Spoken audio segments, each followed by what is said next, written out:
Olaf, but the times have changed, my friend. That does leave up the Kaisa, and Renekton is also available. There are not a lot of great answers to Renekton. If you wanted to do, hey, we're going to do carry style top side, that would be a great pick early for Revenge. Doesn't look like they're going to invest in it quite yet.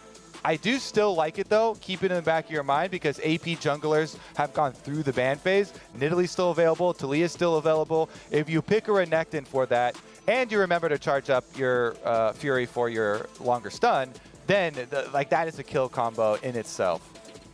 Yep, interesting to see Orianna taken away. On the Immortals side, AblazeOlive has 9 recorded Orianna games, and he's won a single one of them. He has not been successful on Ori throughout his career so far, even despite having some very successful runs through Academy. Either way, that's going to be the spot he's in. Xayah grabbed pretty early on. Would not mind an early Rakan here, and let Stixxay and newbie get a lot done. I think that if we're going to sort of stack rank who the top performers on Golden Guardians are, it's Iconic and the bottom lane. I would love to give them more agency if Golden Guardians are trying to find wins sort of early on. Keep in mind that in this year for LCS, for 2021, the sort of air quote spring split doesn't really exist. It's just 5 round robins qualifies into the summer playoffs to go for Worlds, right? Which means these games count towards Worlds qualification right now. Immortals are a team that have scrimmed for 8 days.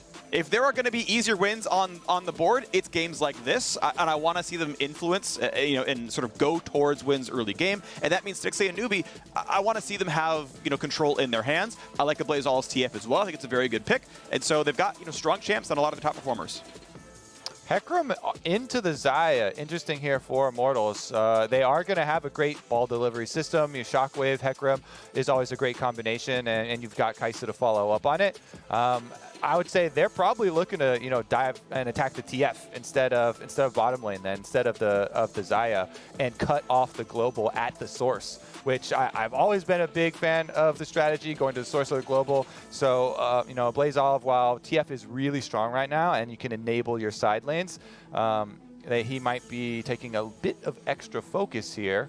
Yeah, considering that Xayah's got a lot of outs on the bottom side. Top lane, focus continues, my friend.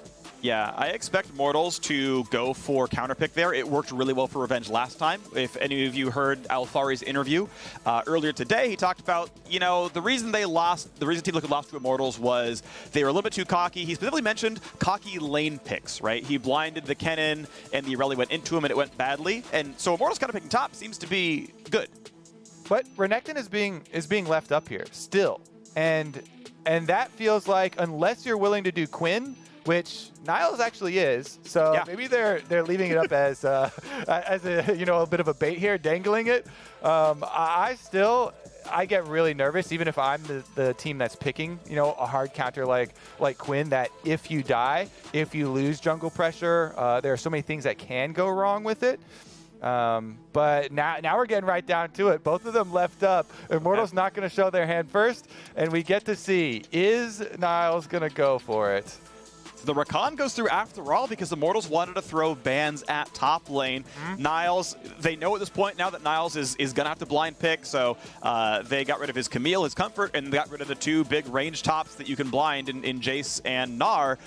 Will Niles go to tank duty, or will he say, Renekton, come to my lane, we're going to be physical heavy up there, but whatever. The Xayah Rakan, of course, I think it's a great combo. Again, my eyes really are on Stixxay and newbie. They can get a lot done down there, and he says, okay, Gangplank will be the pick. What you got? I was going to say comfort pick instead, because he's self-proclaimed best GP, and this is something that he goes to blind pick all the time. Ooh. So he's going to pick it right up, and we do get the Ivern. You could, if you really wanted to, flex those 2 right now and still switch Ivern to jungle and Hecarim to topside, but I'm expecting it to be the topside Ivern into GP. He can farm up towards the Moonstone, be a great team fighter for this squad. This Immortals team fight is looking beefy, so Golden Guardians better get on that Twisted Fate. AblazeOlive, your first ultimate, your second ultimate, you got to be proactive with this. You've got an Olaf jungle and a Twisted Fate mid.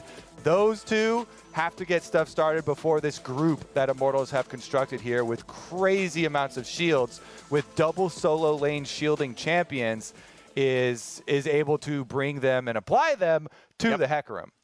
All right. worldwide, this is the 5th Ivern top pick of the year. It is currently 3-1. A lot of those wins over in the LEC. Well, to be fair, one of the wins and one of the losses, Wonder won on it, Crazy lost, but it is going to be fun to see this one come out. This is one where you're like, you know what? Just kidding. We're not doing the skill check top lane. We are playing supportive up there. We're buffing up the Hecarim. Matchup. Carry top lane. Let's see him go. It's going to be Quinn Renekton. I love that. If only Niles picked Soraka, you know? If this was Soraka Ivern, I'd be like, all right, and we're out. Let's go watch bot lane some more. Yeah. Honestly, though, the utility that you do get for it is going to be all about this team fight for Immortals. They're building their comp, centered around this. So we're going to have our eyes on the early objective priority towards the bottom side of the map with those dragons. You don't have to send any jungle attention up to the top side for the Ivern. Actually, one thing that is often overlooked for the Ivern is the amount of extra damage you get from your passive for being in brush. And so even though he permanently has ranged attacks now, and you don't have to get into the brush for range attacks, it's still really, really heavily utilized for top lane to get that extra damage because your early trades are actually significant with it. And it does allow you a decent amount of control up there. So and it's basically just, don't have to apply much attention and then try and group up for later. All right, it does mean, of course, this is a lane you can attack. Golden Guardians could clearly go around bot side and use the global GP to make it look better. Xayah Rakan is a very explosive lane, of course, or you can go top, and Ivern's going to be alone without much support and not a lot of damage to stop things out, so that'll be a fun one to watch for. On the Immortals side, very much a team fight wombo composition. Xerxe, Insanity, and Raes going to be there for all of the damage with some supports through the Ivern. And okay, is there going to be anything spicy here? Hoping to maybe do a timing play? Ideally, they're looking to force the Tribrush person over towards the Rakan, so the Rakan can then W knock up over the wall. But Immortals suss it out. Nice defensive movement from Revenge. Walks back way early into the Krug brush instead. This has become very common that I've actually started to hear multiple secret names for that exact opening play. Okay. And I don't want to repeat all of them. Actually, I don't think we need to go down that path. But the idea is always you try and funnel the enemy top laner from the Tribrush to run towards your CC champion. Doesn't have to be Rakan. Anything with a long range CC to fire over the wall. It has become so commonplace, though, that it's expected now, and it's nice to see the defensive opening there from Immortals. Seeding ground, backing right off. Nobody with any deep vision here to start out. Smart by Revenge. We did see the learned brush at level 1 and says, okay, what's the normal timing here? What's the top lane going to do? Sit in that brush, but good damage here out of Niles. He's already got the burn, and he's going to get the grasp off as well. Extra Q, and that is a trade advantage, but keep in mind, double health potion for Revenge. Nice gets the Q out just in time for Niles. He's going to feel comfortable with more sustain thanks to Corrupting Potion, and Revenge's got to be careful. He's not quite like flash killable, and with the Brush of the Air can drop Q animations a lot, so fairly reasonable. But yes, there's going to be more XP, more gold earned early for Niles to be first level 2. Yep, as I was talking about with the extra passive damage, though, you see Revenge using the brush. That's why he skills it early so he can get the extra damage. He drops back in every few autos to be able to replenish it.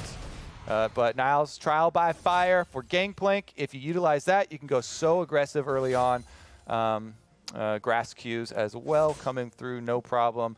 Early lane control gained, but they should know it was a bottom start for Xerxe. So you have to be a little bit worried. Nice stun. Can't quite get the root after as well, but, Q auto E almost gets you there. Couldn't quite get the ultimate to land, though. Still a solid trade. Xerxe, yes, going through a pretty full clear. Did take Gromp as well, so going through the entire jungle, kiting the red buff up towards the Krugs to buy some time. You especially want to save time because you want to make sure the Hecarim Qs stay stacked. For the cooldown betterment, that's going to be pretty solid. And Revenge, yeah, going to take this wave underneath the turret. Will miss the cannon. And Niles gets the fairly standard push in 3 waves then recall play. Allows him an early Doran's Blade. He considered shield, but said, nah, I'm going to be more aggressive than this. We're going to be okay down there. And just takes that early first recall to walk back to lane.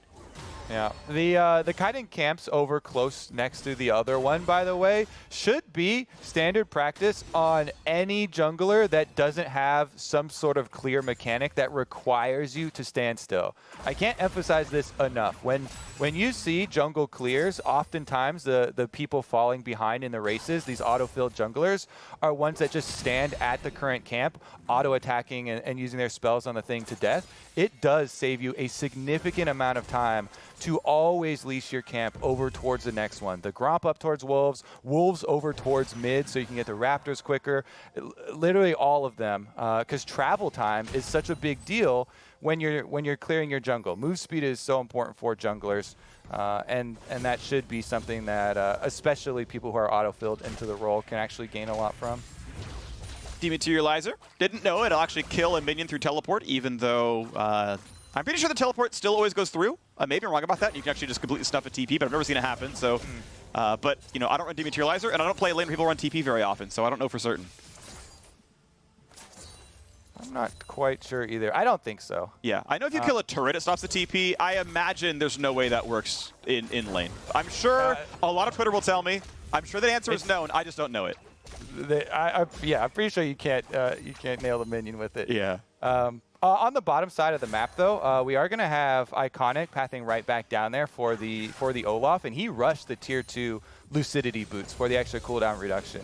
A lot of times you see Olaf's go, oh, never mind. Yeah, big stun comes across, but yeah, newbie's got shields anyway. They're going to get good damage on a Destiny whose half the chakra was already timed out. I got to point out as well, by the way, we have Spell Thieves out of newbie. Golden Guardians feels very, very comfortable in this matchup. You very rarely see the range support items on Rakan.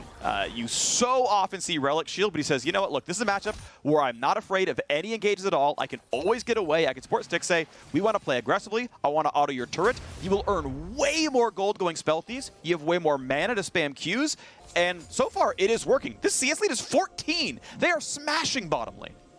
Truly are. And now, you know, I didn't really hear you the first time when you were talking about the Dematerializer, but it actually just sounds so ridiculous. There's no way that you just like stop teleport, be able to kill, makes the minions immune. Yeah. But the regardless, killed it. Jungler should be able to get in here. You see Xerxe coming down. Ooh, big flash play. They got the combo. They got a bunch of stuns. Iconic tries to turn it around. The first blood comes through to Xerxe. What a great start. Immortals want a bit more. They're going to find the combo. The ult comes through, and AblazeOlive goes down. All right, that is why it's so risky to just kind of blind go for one of those dragons, especially Ocean Drake slows you down, does so much damage. Now Stixxay and Nube still up there. Pulled back in, knocked up, though. They might find Destiny. They will do so, but Stixxay, his days are numbered. He's going to drop down. The cannon barrage is too late. Raise the minions! Minion the minions! The minions! Oh, he healed just enough. He chugged a potion or something. I don't know what, but he got 22 health back and he lived. That's the first Gangplank ultimate as well drawn out. He's going to be able to farm off turret plates, no problem on Revenge. I don't think he actually gets too much done there. He's going for it, though. But Daisy is out. Yeah, Daisy's going to clap a little bit, so that's going to go through. Yeah. With the Observer sending us to a replay, I'm pretty sure that just means nothing there, right? No. Okay, so they don't sweep on this dragon, and they're going for an attempted sneak on this dragon without full lane priority on either side or getting a pick first. Like, this is really greedy to start up early dragons like that, especially Ocean Drake that does slow you down in the pit. And so he's punished. Olaf goes down, but counter kill at least for the Golden Guardians duo, with Newbie getting the kill credit. They didn't get the gold onto Stixxay, but that was, by the way, I think as he leveled up for Gangplank ultimate, he was pushing the wave as hard as he could to try and level up and get his ultimate. Yep. Comes in there, not quite able to squeeze out the extra counter kill, but yeah, at least one given up there for Newbie. Yeah, can't blame Niles. I do want to throw a little bit at Newbie, though, because he stopped playing the lane aggressively. Once they killed the first one, he just hit autos onto Xerxe or Destiny instead of going for Raes at the end there. Raes was obviously one auto from dead, and Newbie chose to kind of get off, thinking that fight was done. Not expecting that Stixxay could actually fight back pretty close. So there was one more kill possible. Newbie, I mean, it's hard to know, but he did miss out on. Yeah, we'd have to, pry open the communication and talk about is Niles calling, hey, I'm only one minion from ulti, I can apply ulti, then you definitely fully commit to that. Yeah. Either way, close one regardless. And look, the game is still obviously tight as well. Immortals up in kills. They've got the first dragon as well. But the laning phases are clapping here, right? Bot lane is still up 30 CS. It's going to be 20 once they last hit the wave. Niles is up 20 up in top lane there as well. Mid lane, okay, yeah, TF cheats a bit. But this is still an overall good start. Golden Guardians and Immortals really both have had decent early games. It's the mid game where it gets a lot harder for these teams. And for a couple of squads where, look, it's Revenge's first time in pro play. Insanity played part of a split with Immortals. Like, for a lot of these guys, they are new to this one, so I want to see how their mid-game shot calling can work on both sides. Yeah, I mean, thankfully for Immortals, their comp is really easy to execute when they group up, and it's going to be the Golden Guardians, yeah, with the magnifying glass on some of these communicated plays, some of these collaborations between lanes. They've got 2 globals, and you need to coordinate those. Twisted Fate ultimate ready, Gangplank ultimate backup for Niles. And with the Olaf jungle here actually falling behind in the jungle, dying off of the bottom side play, off the really greedy kind of dragon attempted sneak down there, it does pull away one of the tools that they wanted to start out these fights. Usually you're using these globals to back up your Olaf and snowball him ahead. But with Xerxe already level 8 on Hecarim, it's kind of out the window. And you can see Revenge trying to play in the lane uninteractive when possible, so Niles is okay. We're just going to go for the free gold income. Gonna just fight Daisy. Yeah, I mean, realistically, Revenge ulted to hand over 50 gold. Okay, might have saved the plate as a result, right? Niles a little bit low. Might have to respect Hecarim. In fact, there's really no ward control at all for top side. But this is just gravy. Gangplank is hard farming. I couldn't tell you for sure who outscales. I have not gotten to cast an Ivern top game. And even in pro play, there's so few games of it regardless that there's not a ton of evidence. I mean, it's for sure just the difference of team fighting. And Ivern does scale your team fighting really well, but he's just hemorrhaging so much gold over to Gangplank, and it's going to turn into map control. And that is where the seesaw kind of tips. Because, when people talk about scaling, there are different ways that you can scale. And Revenge is not looking for 1v1s. He is not looking for side lane pressure. He is looking for teammates to shield later on. He's looking for his Moonstone, looking for his Staff of Flowing Water, because we are still on 11.2. Yes, we are. And you probably still build those even afterwards, but Ivern also received nerfs on 11.3. Regardless, we are still in this game where the richest man in the game is Xerxe on the Hecarim, and he's just finished Divine Sunderer with level 1 boots in there as well. So that is a power spike for big Hecarim. Second dragon is alive. Xerxe's already on the way down there. Red Smite's ready. Ghost is ready. Ult's ready. His teammates are available. Everything but Revenge's ultimate is up and able to support this one out. No TP to join either. Niles might get some more global pressure as a result, get some good damage across. Revenge is going to keep losing this lane. I'm curious when we see a Herald come down. Xerxe has it, of course, can try to send that one maybe before or after the dragon comes through, but Golden Guardians, off their bot lane control, are kind of preventing the dragon play from happening. Here's mid, though. Yep, and so just rifting mid here for some quick gold for Insanity into dragon. Let's see about the response here, because it's full river control from Golden Guardians. And with Niles just bullying Revenge under tower, they're just waiting on the timer for his teleport to come up. He's got full pressure on top side, teleport advantage in a few seconds, and with ultimate, this has to be Golden Guardians taking the dragon, and ideally for them, they also kind of bait out a fight or something here to get some easy kills. Twisted Fate ultimate is ready to punish if any members of Immortals overstep. Revenge just has nothing that he could possibly add to that side of the map. Bit of pain towards Niles as Daisy keeps fighting. Revenge running a bit low on mana. Again, cannot TP down. Niles has ult and teleport to do something himself. Is this a possible plan to Raes? Shields in. I'm curious if newbie would have been willing to ult and just force a flash for flash trade, because I guess Raes could have cleanse E'd and maybe get away from the knockup that way. Would have been a bit of a tight timing, but no aggressive play made down there. Honestly, Herald was summoned. It knocked down 2 plates in mid. That, the sort of expected value if you haven't gotten the turret low in the first place. But Immortals still feeling like, look, they can control the bot side. The Golden Guardians were just recalled. Goodness. Yeah. So off of recall. Yeah. Off of recall, Immortals get the dragon. Are you kidding me? With how much pressure Niles had on the top side, it's just Mallet Olaf versus fully completed Sunder or Hecarim. Oh, Iconic wants in though. With Shockwave down, there's Flashburn. He's still ghosting as he gets the slow, but now he's too close to the turret, and he knows the bot lane can rejoin, and indeed, Hecarim and Rell were right nearby. The horses, the cavalry, they had arrived, so he had to turn around. But guess what? Look at this. All the plates, Niles continues to have control over top side. You had the chance to counterpick, but a lot was banned away. They said, Revenge, you're going to play something supportive, and you're going to lose all 5 turret plates, very little jungle intervention, and Moonstone Renewer does not help the 1v1. So Niles, if there is a game for you to turn it around and be the carry force for your team, it is this one. You are given a free lane, you are gigantic, and this Gangplank is going to have to be the difference.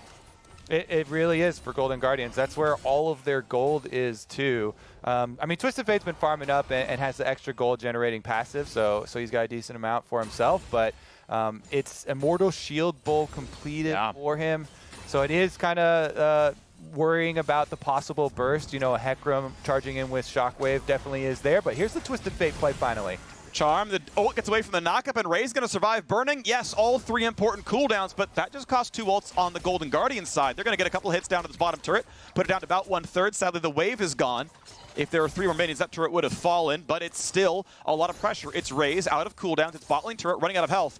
And I can't stress enough, Golden Guardians, despite the fact they're losing dragons, are overall winning the game in terms of pressure, in terms of laning. And this is going to be likely almost solo turret, but be careful. Be careful. Here comes the combo. They're going to look for the knockups. They're going to find a lot of damage to Stixxay. He's been left alone, and he's going to be an easy mark. They're going to find the ulti if they want it from Xerxe. Doesn't have to burn it, though. Going to put in it, but oh, you got to be kidding. Stixxay sidesteps it, and newbie was there to defend him. I can't believe he lived. He lives. He doesn't get the tower, but he lives. That's all that's necessary here from the bottom side. Immortals swing and a miss here. Iconic is around too, can try and hold the wave. They're not going to give anything out. Honestly, I feel like Niles here denying some CS, kind of leaving this wave in mid with no tower on top side. This is going to be Immortals needing to force again, and yet, Phreak, they just used Rell combination with Hecarim ultimate on bottom side, so they don't have their big engaged tools to try and force something and punish quick. Now, with now slowly building up this wave, you basically create another objective on the map. This is what you want to do to try and force your opponents to be numbers down. Send that one off and try and force on the other side. Xayah will pick up bottom turret in exchange for Immortals getting another objective. There's no way that Golden Guardians want the team fight here. Moonstone is done for Ivern, and Revenge just wants to play with the team, and that's what he's going to get. Onto the bot lane, they continue though. No one here to defend this turret. Sadly, there's so few minions that this isn't going to take that much damage. Newbie gets to earn 60 gold. He's got to be very close to finishing the Frostfang all the way up to tier 3.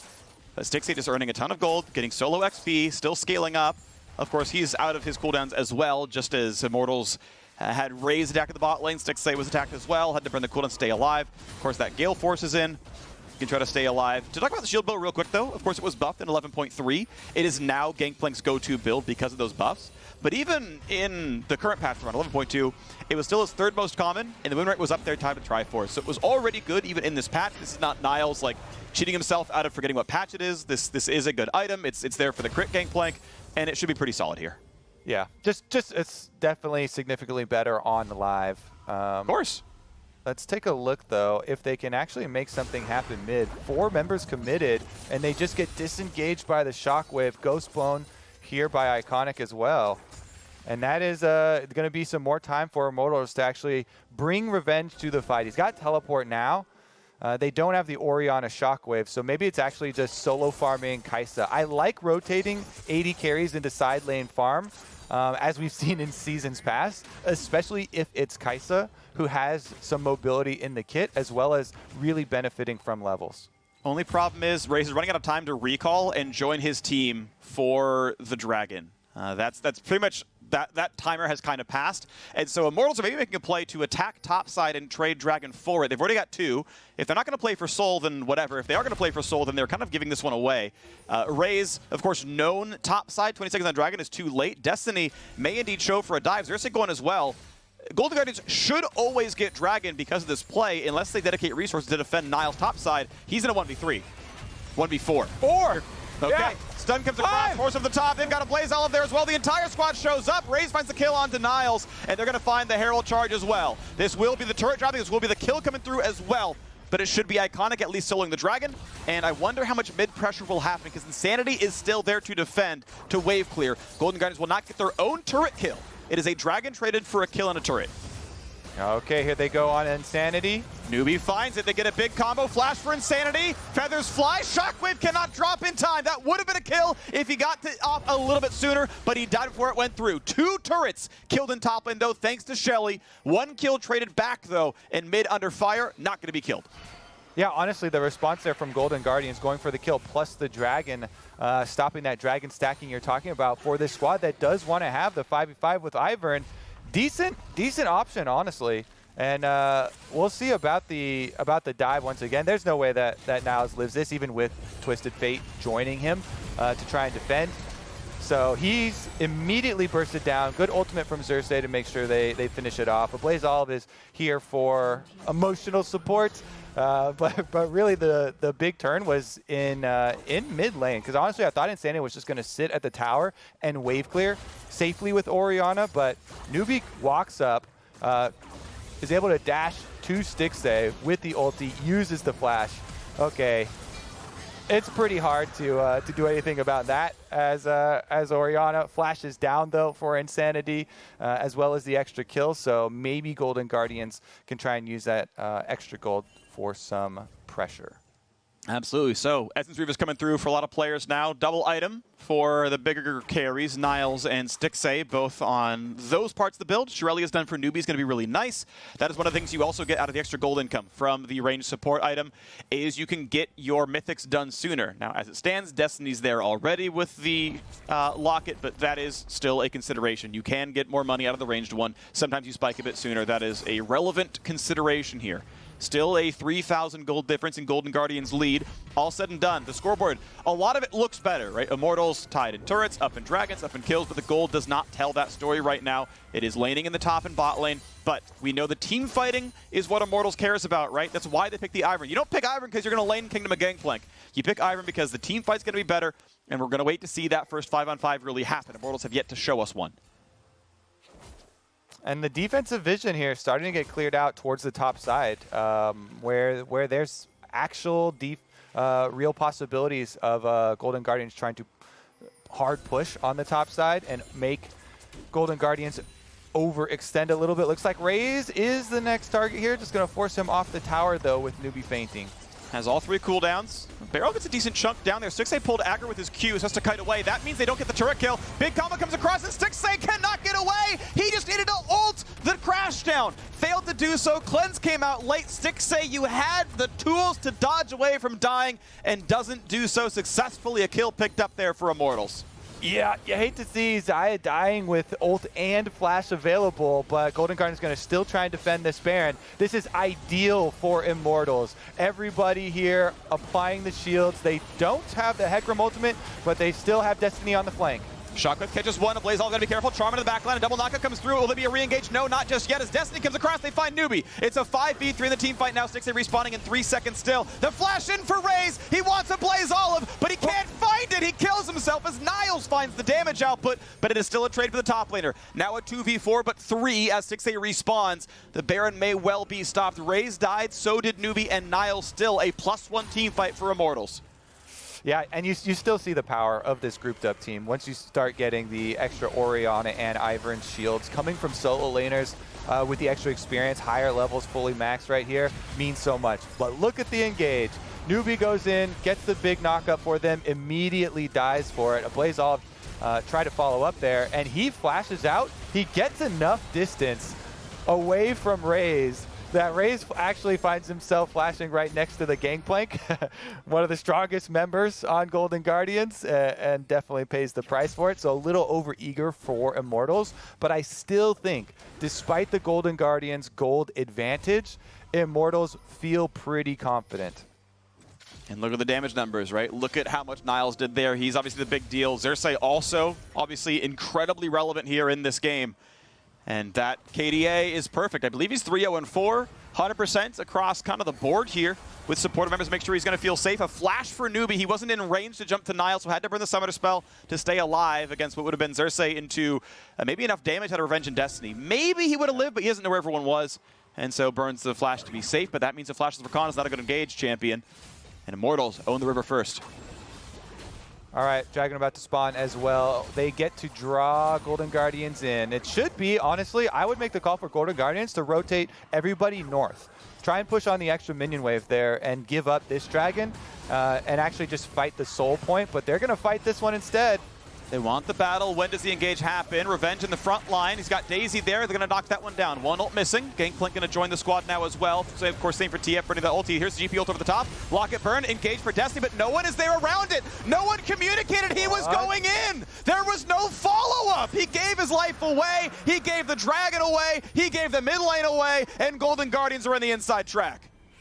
What in the heck, Phreak? That is one of the most desynced plays that we have seen in the LCS. The whole team turns and walks south in the river towards Gangplank while Destiny engages. I mean, that is some question mark pings on both sides, honestly. You cannot afford to have those types of miscommunication when your team is such a straightforward team fight. You know, engage, hard engage into Shockwave should be the play here, but let's take a look at exactly, yeah, everybody else is running south towards the Gangplank, and it's a one-way ticket, one-man mission as well. So Golden Guardians, they sweep right in. They happily pick up that Rell kill. They happily pick up the Dragon. That's a celebration for sure for the GGS members. And I want to be clear, Destiny is not a rookie. Years of experience, been to Worlds, I believe it's twice. 3 OPL titles, not a rookie. This is, you know, and I know he's vocal. I know he made the call. He said, let's do this. Like, he popped Locket to shield them over the GP ult and said, I found the engage, let's go. I don't know if he called it too late. I don't know if Insanity said, no, I don't want this. Like, I know we've said it a couple times, but you have to peel back the comps to know for sure, but it was a desync. Here comes the play, and once again, big stun combo comes across. AblazeOlive has to rocket belt away, but Xerxe is still there. He's ghosting after him. Sadly, AblazeOlive could not find a gold card in time, needed an insta-lock. Kill comes through in the tower dive. Well played, Immortals. Okay, this should definitely be an inhibitor turret as well. Nobody in defense here for Golden Guardians. Big, big dive. Xerxe being able to burn this one down. Plenty of zoning on the outside. Revenge walking up in there, keeping Niles split pushing, as you can see on the minimap, trying to get some gold back for themselves. He does get the secondary turret there, but costing top inhib with Baron alive is definitely going to be a difficult situation for Golden Guardians now. 3,500 though, still the gold difference, still tied. And at some point the gold lead lies. GP and Twisted Fate do just cheat their incomes up. Yes, the money is spent, but they're balanced around the gold income being that high. An average game for GP or TF has a gold lead. There's something just a little misleading about that scoreboard. Regardless, though, it's a tight one. It clearly is. Golden Guardians have grown their turret lead. They've tied up in Dragons. Considering the fact that Immortals got the first two, Golden Guardians have just gotten more out of the mid game. Yeah, the gold may have stagnated, but the objectives are going towards the blue side. Stixxay is still farming up an absolute storm here on the Xayah. Not too far away from Infinity Edge. That's going to feel really good. Raes is going for probably the Hurricane instead, so not going to have quite that same single target power spike that Stixxay is going to have on the Xayah. Yeah, not the same single target. Let's see about the execution potential of one of these picks, because the dive's still so strong with Immortals, especially behind how fed Xerxe is on this Hecarim. He's going to be charging in with impunity. No fear at all. There's no stopwatch on AblazeOlive either. So he is definitely going to have to be worried, because Stixxay obviously has, if he presses the buttons, his ultimate and flash available. So yep. We'll see if Immortals can actually keep the pressure onto the Twisted Fate, start burning cooldowns. Again, even though they are down in gold, they have such a good team fight synergy that they are still set up with a lot of power here. Baron rush, though, I kind of like it, honestly. Insanity does have teleport, so they're keeping it down there until they get everybody else up towards the Baron, and they'll burn the teleport there if necessary. Golden Guardians on the way. Have to turn. TP burn, but it's already dead. They rushed it down so fast. Crit GP does so much damage, but this dive could be good. Niles survives with oranges, though, but look at the health bar on Xerxe. He's still running low. Shockwave just gets nothing done. And Golden Guardians not only sneak the Baron, they come away with a kill as well. What the heck, Phreak? I've actually just been rolled by this game. I can't believe it. Golden Guardians just make the play, rushing the Baron, burning it in time. Teleport burned as well. Extra kill given over. All right, Golden Guardians back at it. They've got the Baron buff. They can turn the tides on pushing. Let's take another look at it. Niles on the GP. Yep. Doing his best here to output the DPS. Stixxay gets over there. They even have the ward inside, but the teleport, they're holding on to it. Even with the Scryers was used. Trinket right there. So nice burn from Golden Guardians. And then they're able to turn on the Hecarim as fed as Xerxe was through the OP Stixxay before nerf on live. They still burn him down, even with all the extra shields. I mean, he's tanky too. He had Randuin's done. He had Steel Caps done already. He's a really, really durable boy. But hey, guess what? Power spikes. You've got a free lane Gangplank. Stixxay, honestly, has even more farm than him. Stixxay's got great CS. I'm not sure if IE was done by the time for that, but the single target damage output of Golden Guardians is absurdly high. Yes, it's physical heavy, but it didn't matter. Xerxe built armor. They still got through him. That was just a ton of damage. They got the third dragon in a row. Ult cooldowns are super awesome for these champions. It's a really big deal for all 5 of them. I think really only Iconic is going to not care that much, but he'll care about the Cloud Soul when he runs at 17,000 miles an hour when he ults. All right, back on Golden Guardians train here. Let's go, Phreak. They've got an extra minute, so 2 more minion waves to work with for this Baron buff. 2 waves pushing in as well, with AblazeOlive picking up the bottom side. TF ultimate used as well, and Raes is already at 50%. They should be able to do real damage with this. Yeah, they're going to start knocking down on mid lane turret. The squad's going to come in to defend. Not going to find any roots just yet, but yeah, Raes still below half HP. Makes that fight. Oh! There you go! There's the barrel chain you're looking for with 80% crit Gangplank. That's why you make that build. He has been deleted. Kaisa disappears, and it wasn't from Supercharge. Inhibitors are going to drop. The Horsies retreat to the back line. Get out of there. Pikemen counter it. And that's going to be 2 inhibitors down, and Golden Guardians, they're going to back away. They're going to chill for a little bit. Out they go. Niles on his signature champion, the Gangplank here. Gets the freest of lanes. He's like, okay, you're going to give me an Ivern? I will punish hard. Takes the whole turret in lane phase himself. Barrel chain to the back of the 50% health Kaisa. Pops her like a balloon. And that is a clean sweep. 2 inhibitors taken before Baron wears off. They can even recall in style. Reset right back to top side. 1 place left to go, Phreak, because there's still 3.5 minutes, left on the Dragon. 2:40 left on the Baron, so they can just use the double super minions on mid and bot to focus up here on top side and bleed Immortals out. Oh my gosh, okay, Golden Guardians, they have everything they need to close this game out. This is, at least 90-10 here. They are so heavily favored to make this one happen. 95% crit chance on GP. There's the odds that you just miss it accidentally. Newbie has to kite back. Xerxe still here, though. They might make this play happen. Keep in mind, Olaf is far. TF can join with ult, but it is a 3v5 for a small moment. Bot is slow pushing in. Golden Guardians need to play safely enough. They don't get engaged upon. And then, Immortals have to turn around, tuck tail, and run to defend your base. This is the hard time for the teamfight focused team where you can't get your hands on anyone. It feels really frustrating when your opponents, have all these multiple waves pushing in. You're playing against a Twisted Fate. You're getting split pushed to death with super minions coming in, and you just want them to fight a team fight with you. You just want, a quote-unquote fair fight where you can get your hands on them. But Golden Guardians not going to give it to them at this point. Super minions are in. They're starting to do damage to the Nexus turrets, and Golden Guardians can force Immortals to wade through Gangplank barrel chains, Gangplank ultimate, and newbie here on the Rakan does have flash. So when somebody does get hit, they can pull the trigger. There they go. Stuns come across. Stixxay finally gets the ulti away. He's going to try to stay alive. He's burning. He gets the shield. He'll just barely live. And now it's all about the re-engage. Xerxe's going to kite away, get away from the GP ulti. No deaths either side. And honestly, that feels good for Immortals because they're going to just free farm these waves coming in them. A bunch of super minions, a bunch of extra golden XP to gain, and nothing to get inside of the map. There's still going to be enough time to reset and then look again at the Dragon fight.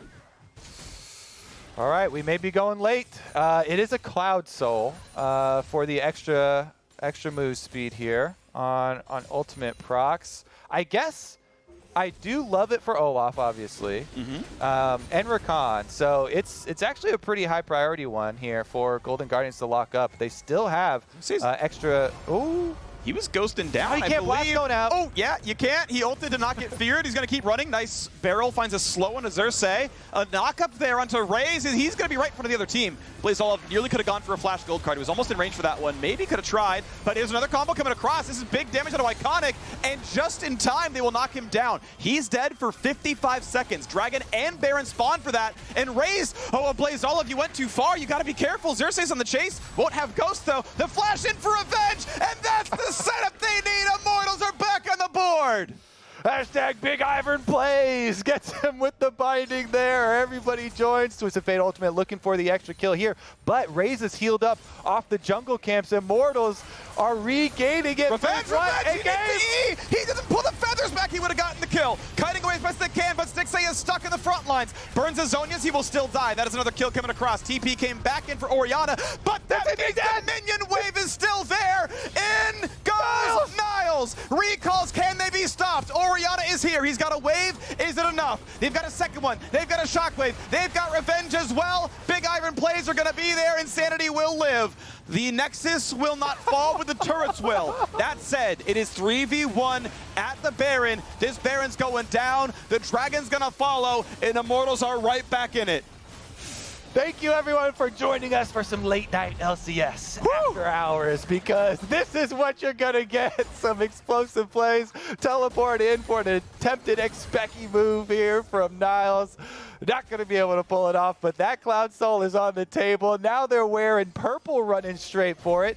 Insanity does not have teleport, and he's staying on the top wave, so they're not bringing him over, but I have to say, with Stixxay still dead in the death chambers, no teleport on Niles either. This should be Immortals, even without the Orianna. Yep. Stalling the Soul, picking up Soul point for themselves. I said it was going to be hard for Golden Guardians to drop this game with how much pressure they had, and the fight around mid just completely fell apart. Heroics that kept failing. And now it means the gold is almost tied, and at this point it's almost not going to matter anymore. There is so much farm that Insanity was able to pick up. He's level 18, highest level in the game for catching all the inhibs, and it starts here. Greedy recall. I mean, this game is just making me question all my beliefs, Phreak. I was like, oh, you know what? I feel so confident in this Immortals team fighting, the 5-on-5, the Golden Guardians got multiple free objectives. This one, though, right back out on the warpath, as you were talking about, the cavalry arriving. Once again, Immortals, they pick up the kill here. AblazeOlive tried to make the flash play onto Raes, but stopwatch means everything. Yeah, I think AblazeOlive maybe should have just kept autoing there onto Raes. I knew the rest of the team was coming, but that follow-through was pretty easy. Regardless, then yeah, it was heroics. It was, can we somehow fight the 3v5? And that answer was no. It's the late game plays, Phreak. The tensions are rising, and there's multiple inhibitors down. Those types of plays come up big, start to sweat. Here's another look at the regrouping on Stixxay. As you talked about, he wasn't able to get the pullback, so didn't get that one. And then we also got to see Niles going for it. He has been working hard this game, pumping for Golden Guardians, but all inhibitors have respawned. So we have officially made it to late game here, Phreak. There is a really big deal, though. There are no turrets left in the Immortals base that matter. AblazeOlive can always ult into the base and hit the Nexus. That is always a threat. He can bring a ward with him and let the TP show up from Niles as well in about 2 minutes' time. This is so impossibly hard to play around for Immortals, because if he's past the river, the entire team's in range of just being there. It is so tough to deal with. This is why you start to see these control wards placed at all the access points and around the inhibitors, around the Nexus, so that you can try and sniff out any residual trinket wards that have been left behind.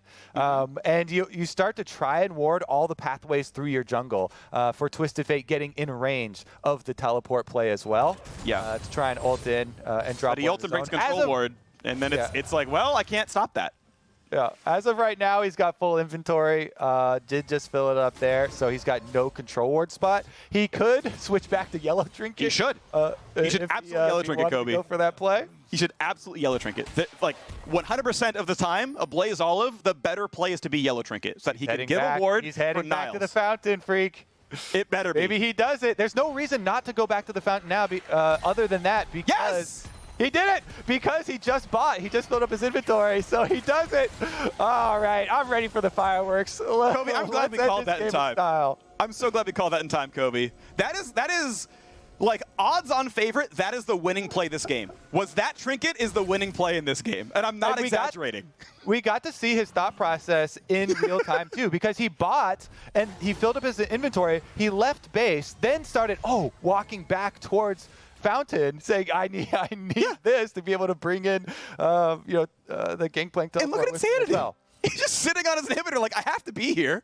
Yeah, the defensive control words, the early alert system. Defense against the dark arts, the much lauded position. Defense against Destiny. Which, based on how this game is going, yeah, Destiny has been rough for Immortals this game. Some good as well, obviously, to be clear, but... These are like those science fiction movies and series that always have a global defense system of automated lasers looking for asteroids coming towards the planet. Everybody's got to be on the lookout for the global for AblazeOlive sneaking in towards the base. Okay, here we go. The exciting part, though, where it actually all breaks. Yep, Dragon Soul in 50. Soul comes up, and then guess what? Only 20 seconds afterwards, you have a Baron. So everything is focused on the team fight here.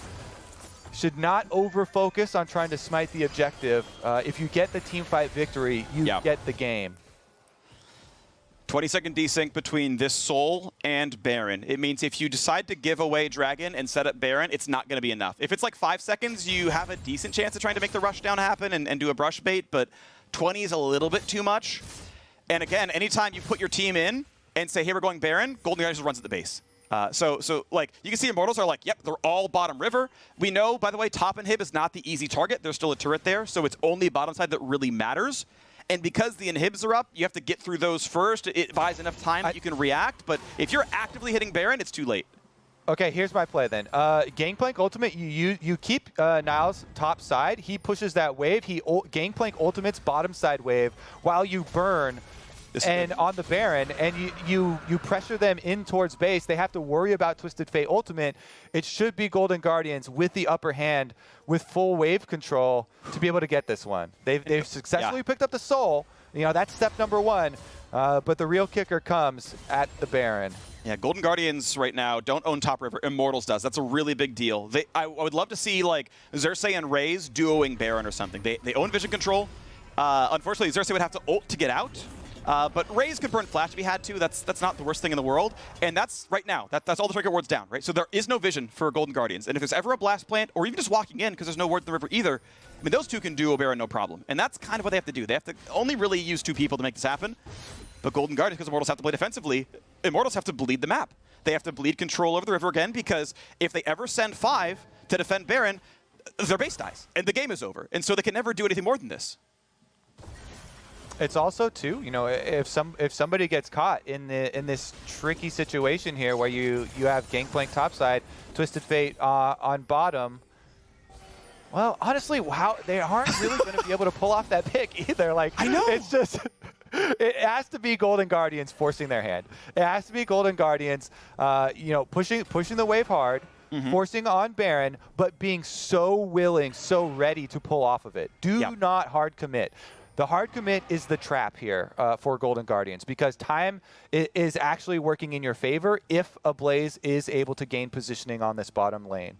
Okay, here's a question. They did send over Xerxe for a second, though. This is actually a bit of a gambit here. If they sniff this out, they can definitely punish. And TF is the instigator, right? Like, TF is the one guy who gets the whole team into the base. Like, everyone else has to walk because they play the control wards well, right? Because they made it happen. There was one trinket ward, you can see the right side of the map. Trigger. Okay, they're starting on Baron. They're pulling Xerxe over, and TF's trying to find people. The recall's coming through for Insanity.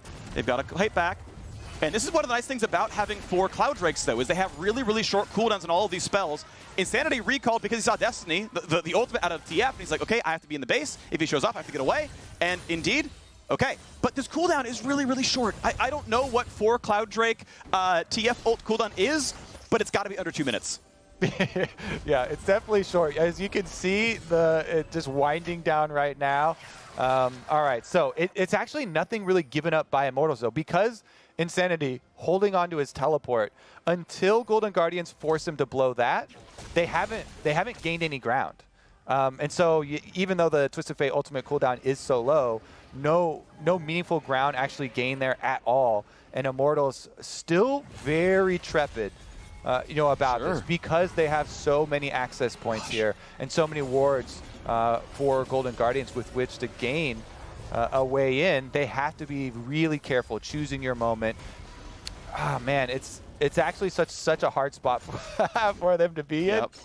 I want to see the hard force by Golden Guardians though, especially with the Twisted Fate on bottom side if they can draw them out for it. I kind of want to see the ward stones come down early. I want to see them come in like third item for both supports to get the fourth regular ward and the second control ward down, because I think it's actually really valuable here. The gameplay is so much around vision, so much around being in the right place at the right time, because the game is no longer really like League of Legends, the team fight game. It's League of Legends, the vision game, where you have to play around the teleports. And knowing people are is just all that matters. We're 2 minutes 20 away from Elder Dragon coming up and kind of forking decisions around global objectives. That's going to add another wrench to the game plan right now. TF ult is back up. He has another use. He can use another ult and have it back again in time for Elder, so there's still more room for shenanigans. And here's the stop. Here is the play to kill Insanity, to get away from the shockwave. Here come the TP plays as well, though. Niles going to look for the damage. They're going to find Goldcard. Great stopwatch. Revenge is here, but Revenge doesn't do any damage. However, Raes is there, and AblazeOlive is going to drop as well, and it's going to be the trade. It's the trade to lose 2 kills, but grab the Baron. Can Golden Guardians defend their base for a full minute 3v5? Exactly. The death timers are so long right now to members' advantage, but they're going for the race. They're going to base race it. Immortals know it. They're sending everybody back here except for Raes, who should be able to knock down. This is so smart. Oh my gosh, this is genius play. Golden Guardians, this is so smart. They forced the recalls. Raes stayed. Recalls are done. Back to base. Nothing lost. All right, there's only 30 seconds left on both solo laners for Golden Guardians, and they acquired the Baron on 3. Plenty of time to set up for this Elder Dragon Phreak. Oh my goodness, this game of traps and counter moves here, stepping out through these wards in lane, giving them extra information, and yet Golden Guardians still come away with the Baron buff, with the advantage. Xerxe is over, so is Raes. Raes finds newbie. Stixxay might have to come around and give him a shield target, but be careful. He can dash, and Xerxe can dive. Newbie can flash, though, so there's no reason to make the play. Oh, good. Yeah, that was good by Stixxay. You got to block that one. 45 seconds left on this Elder Dragon. Oh, and it's the teleport committed to the top side. That is Twisted Fate, though. It has to be AblazeOlive up there, and he's got his Twisted Fate ultimate ready to join. Okay, Revenge and Daisy are here. Kobe, there were tweets for this game between Inero, the head coach of Golden Guardians, and Gihoto, the head coach of Immortals, saying, you know, I thought it was going to be a battle for 10th place between us, but this is my favorite game of League of Legends of the year. This is all Galaxy Brain macro choices across teams that no one gave credit to, right? These are rosters like, oh yeah, it's a bunch of new players, development teams, whatever, no one cares. But they have to play this game so incredibly intelligently. You have to play this game so smart, and it's not like normal games of League. It has to be so much more intuitive here. Yeah, the part that I love is that since there is no tool to rush a game state, just load up a 50-minute game or something like that, you don't get to practice these situations with your team very often. No, scrims are not going to 50 minutes. So this really does benefit a lot of the older players with a lot longer experience, been playing the game for so long. So I actually really like to see when we get to have, Elder pulls versus Twisted Fate style. Split pushes is one of the most interesting parts of the game and has been for so long. How far back does AblazeOlive play? Because he doesn't know. He has a complete one-way trip into the Nexus. Like, just now, Insanity recalled. But for the last 30 seconds, he could have just gotten a free inhibitor, but he didn't know. How could you have known who was around? But now that they forced the recall, Destiny comes in, they get an Elder Dragon.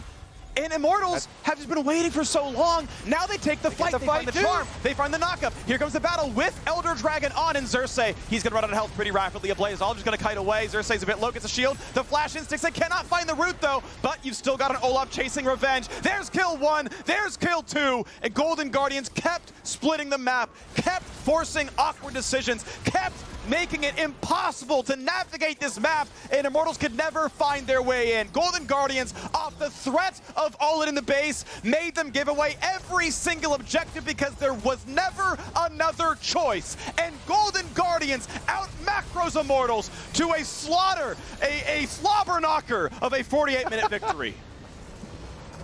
Oh my goodness, what a game from Golden Guardians and Immortals both. Holy moly, two very different reactions. You see newbie and Stixxay, the veterans are like, oh my goodness. Back in their seats, Niles is hyped up there, Ablaze is hyped. The fresher guys in the scene, I love it. Oh my goodness. Stixxay trying to massage out the possible headache here from running through all of these options late game. I love this game, Kobe. I loved this game so much. Top 5 favorite games of all time. I'm legitimately going to say that. I don't care if I get flamed for it. I absolutely love this game for the uniqueness of it. Golden Guardians with this roster have won one game all year, and it was against the CLG sub-squad at the start of lock-in. And even that one was like a nail-biter. And every single time they would lose is because they could not figure out their mid to late game. For 3 of their players, top jungle and mid, they are rookies. They have never played in the LCS until 2021. And to be put into this game where it's just the macro game, it's just how experienced are you? Oh, not at all? Well, you're going to do it anyway. Incredibly well done. I like how the solo laners were the ones that were more, juiced up and amped and happy too. Ablaze and Niles had these positive reactions from, the playing Twisted Fate late game, pushing wave after wave, trying to pull the pincer, teleporting in. Gangplank, crushing it all game long versus this Ivern. Really actually fun stuff to see. Glad they're having fun enjoying it. It had to be them doing it. Like at the end of the day, it had to be those two making the choices and navigating their champions around the map and being in the right spot, and they made it happen. And I'm going to say one last thing before we toss to commercial. For Immortals, there's going to be a lot of flame online how they did nothing. They didn't have a choice. They truly didn't have a choice. I'm sure there were small moments where a risk could have been taken. There probably were things that could have been done a little bit better, but it is suffocating knowing that if you're not in your base, you instantly lose the TF ulting with a ward and a Gangplank. It is hard to make the right choice around that. Golden Guardians navigated well. Good job to them. And hey, Immortals, they still come away having won yesterday against TL. We'll see them all again on Sunday. Now, that's going to